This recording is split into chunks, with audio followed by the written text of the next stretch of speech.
Assalamualaikum Ustadz. Waalaikumsalam warahmatullahi. Saya Ola Ramlan Ustadz, mau bertanya, bagaimana hukumnya buat Islam kalau seandainya seorang ibu yang mungkin tidak bisa punya anak, kemudian dia mencoba dengan bayi tabung atau insem. Itu Pak Ustadz. Terima kasih. Assalamualaikum. Waalaikumsalam warahmatullahi wabarakatuh. Bayi tabung.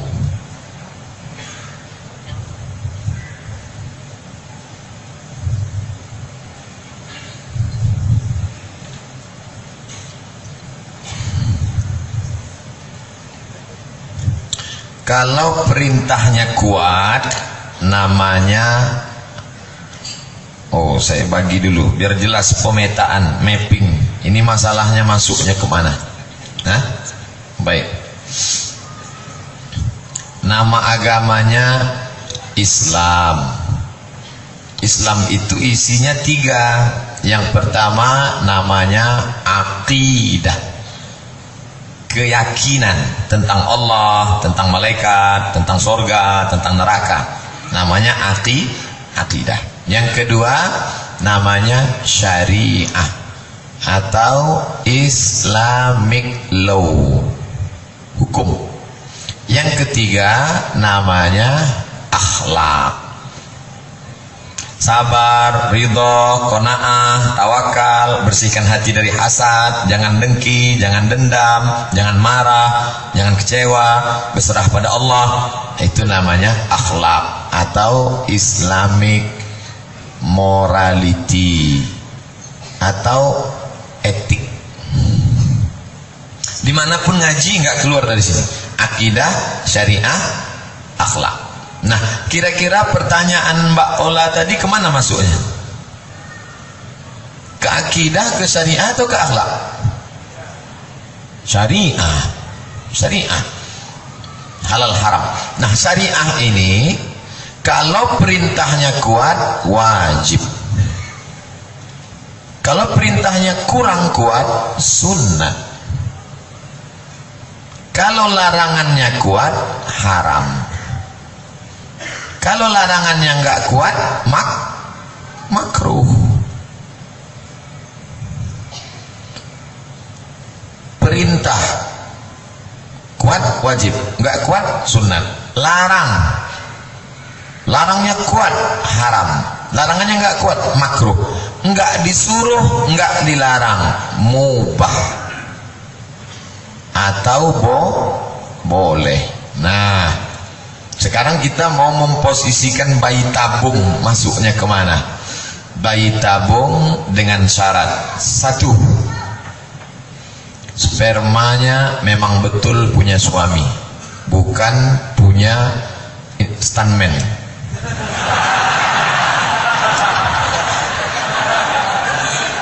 2, sel ovum, sel telurnya memang betul punya istri, bukan punya sepia. 3, dokternya amanah. Dokter amanah, terpercaya. Kalau 3 syarat terpenuhi, maka bayi tabung hukumnya mubah. Boleh bersyarat. Syarat dan ketentuan berlaku. Ustadz, saya sama-sama nikah dengan teman. Saya sudah 10 tahun nggak punya anak. Teman saya nikah Januari, April punya anak.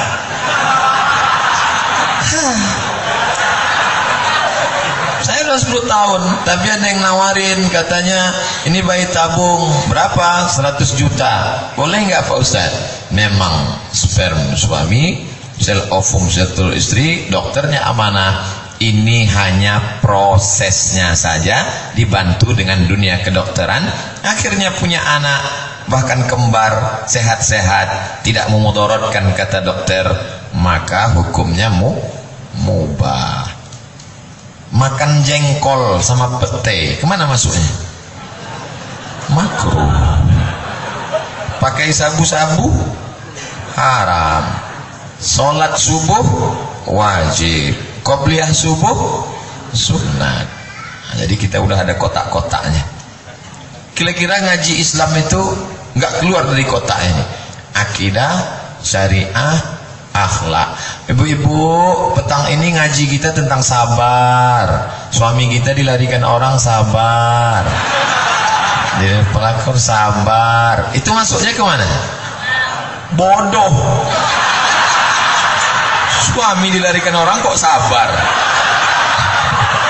Nggak masuk kemana-mana. Itu nggak benar.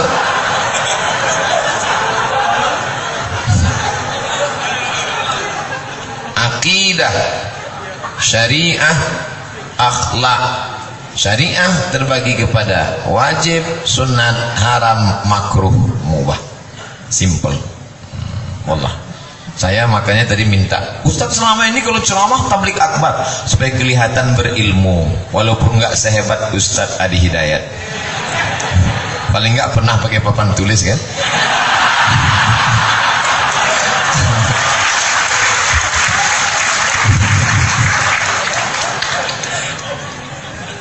Papan tulisnya sama nih Ustadz, sama juga. Sama ya.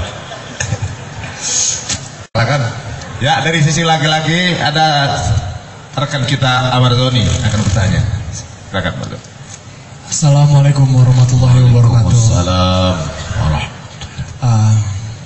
Pak Ustadz, aduh, salam kenal kali ya. Senang banget, bersyukur sekali bisa menatap Pak Ustadz Abdul Somad dari dekat seperti ini. Barakallah. Karena saya kagum sekali dengan Pak Ustadz. Barakallah. Begini Pak Ustadz, saya ingin bertanya. Yang selalu saya mempertanyakan itu, ya memang agama Islam ini kan terbagi banyak golongan, dari beberapa golongan. Dan salah satunya adalah menurut Pak Ustadz itu bagaimana dengan ulama-ulama yang membid'ahkan maulid Nabi? Kayak banyak lah ya. Itu bagaimana sudut pandang dari Pak Ustadz Abdul Somad? Seperti itu. Terima kasih.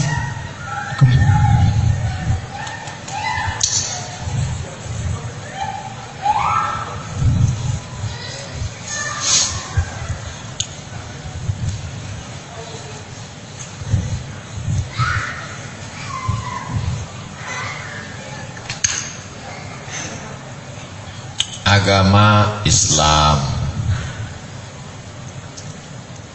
semuanya Islam, bersyahadat. Tapi kemudian ada mazhab-mazhab, ada ormas-ormas, ada mazhab Hanafi, ada mazhab Maliki, ada mazhab Syafi'i, ada mazhab Hambali, ada mazhab dalam akidah Athari, ada mazhab Maturidi, ada mazhab Asy'ari.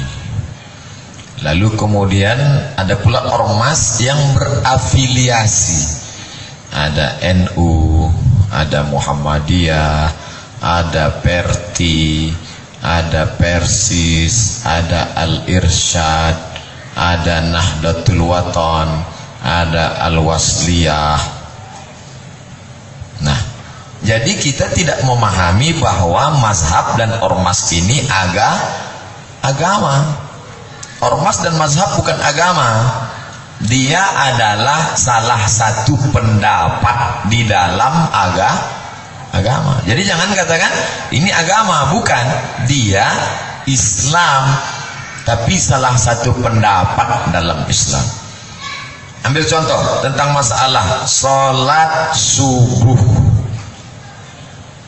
Kira-kira ada enggak mazhab yang mengatakan sholat subuh itu sunnah? Tidak ada. Al-Wasliyah, NU, Muhammadiyah, Perti, Persis, Al-Irsyad, Nahdlatul Wathon, Asari, Hambali, Syafi'i, Maliki, Hanafi, Asy'ari, Maturidi, semuanya mengatakan sholat subuh wajib. Sholat subuh 2 rakaat. Ada enggak mazhab yang mengatakan sholat subuh 1 rakaat? Tidak ada. Semuanya sepakat.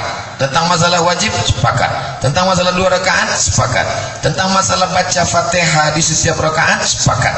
Tapi ada beberapa yang berbeda pendapat. Contoh, tentang masalah Fatihahnya jahar apa sir. Menurut Syafi'i, jahar. Bismillahirrahmanirrahim. Menurut Hambali sir. Bismillahirrahmanirrahim. Alhamdulillahirabbil alamin. Tentang masalah kunut subuh. Menurut Syafi'i berkunut, menurut Maliki berkunut, menurut Hanafi tidak, menurut Hambali tidak. Nah, ketika menyikapi perbedaan-perbedaan pendapat ini, maka mari kita berlapang dada menerima perbedaan dan bekerja sama pada yang kita sepakati. Saya bermazhab Syafi'i. Kunut subuh, ya. Bismillah jahar, ya. Tapi Ustadz Umar minta bismillahnya sir, subuhnya tidak pakai kunut. Apakah karena saya berbeda dengan Umar Mita lalu saya dengan beliau nggak sholat subuh? Kami tetap sholat subuh. Ini sekarang Ustadz beda nih. Sama-sama meyakini subuh itu wajib, ya. Sama-sama sholat subuh 2 rakaat, ya. Sama-sama sholat subuh dilaksanakan sebelum terbit matahari, ya. Cuman Ustadz ada perbedaan sedikit nih masalah. Apakah gara-gara ini Ustadz kelahi? Enggak. Terus andai terjadi nginap nih di hotel nih, besok kita sama-sama sholat subuh, gimana? Saya minta beliau jadi imam. Ustadz, hotel jadi imam. Cara Ustadz gimana kalau dia nolak? Begitu sampai saya langsung komat, Allahu Akbar, Allahu Akbar, asyhadu an la ilaha illallah.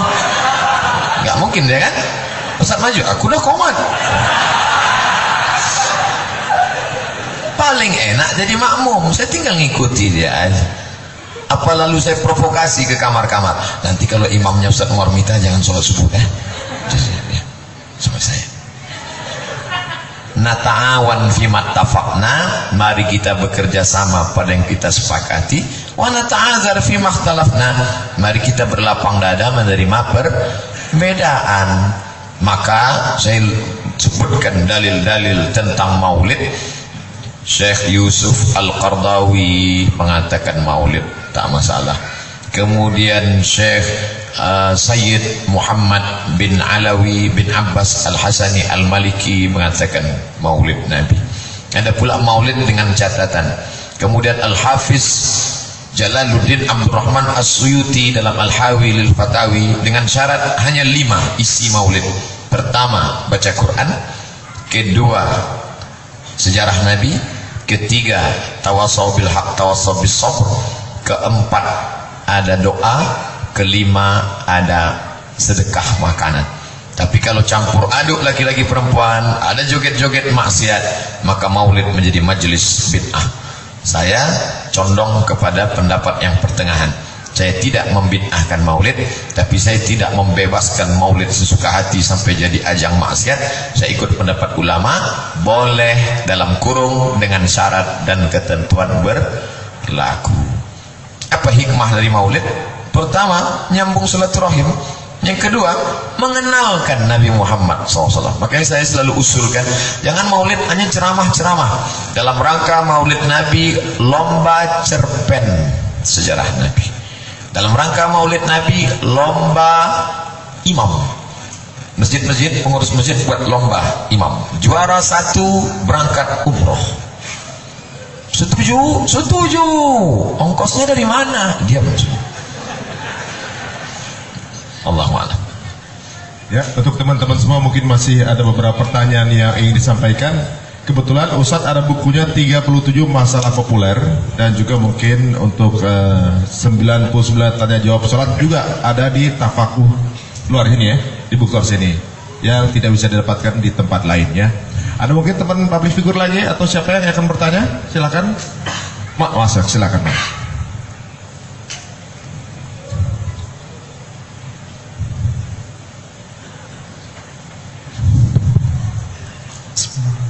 Assalamualaikum warahmatullahi wabarakatuh. Waalaikumsalam warahmatullahi wabarakatuh. Saya pernah membaca kutipan berita Pak Ustadz di media sosial. Kutipan berita itu sepasang suami istri di negeri Paman Sam dijatuhi hukuman penjara seumur hidup, dan dia non Islam. Atas kelalaiannya membunuh anaknya. Secara tidak langsung sih. Anaknya sakit, dia tidak percaya dengan vaksinasi dan lain sebagainya. Dokter dia tidak percaya. Karena bagi dia Tuhan berdaulat atas penyakitnya.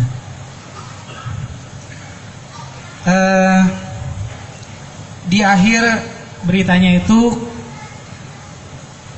ada statement yang membuat saya jadi merusak logika saya gitu. Di situ statementnya adalah